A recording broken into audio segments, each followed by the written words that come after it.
Good morning. It's good to see you today. Welcome to 3-Minute Manna. Come on with us to Matthew chapter 5. Matthew chapter 5, verse 6, in the Sermon on the Mount, in what is usually called the Beatitudes.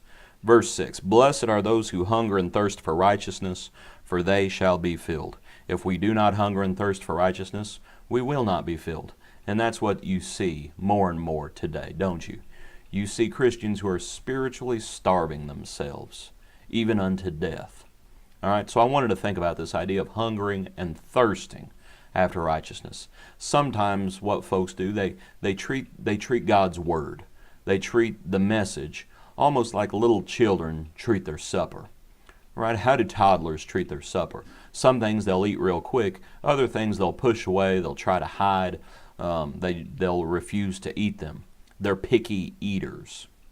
Right? We cannot treat the Lord's message. We can't treat it like a smorgasbord. We have to hunger and thirst after righteousness. If something in the Bible offends us, we need to remember what Jesus was called, because he was called both the chief cornerstone, but he's also called the rock of offense. But he cannot be both things to a single individual. He's one or the other. Don't treat it like a smorgasbord. Don't be a picky eater.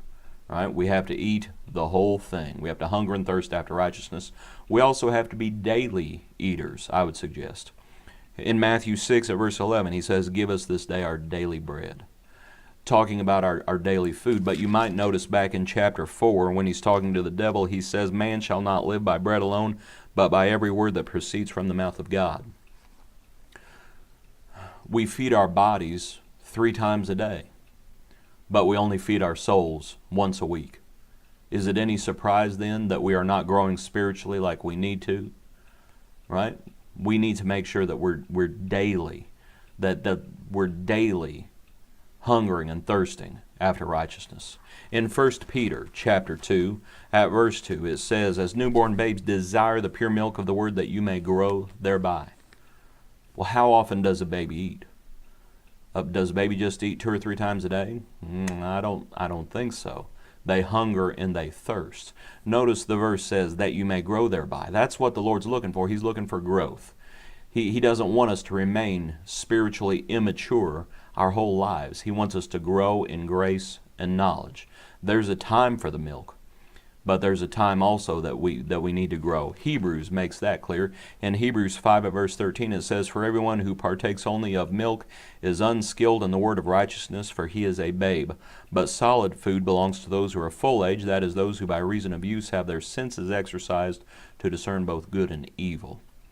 There's a time for milk, but there comes a time where we need to grow, and we need to be craving more solid food.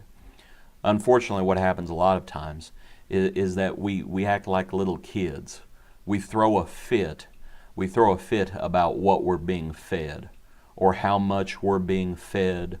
We don't like what the Lord cooks for us, if you will, and we throw a fit like a little child.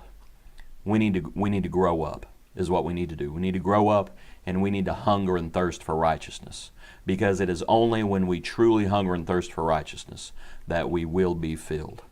Hope you enjoyed this study today. God bless you. Be a blessing to others. We hope to see you tomorrow morning.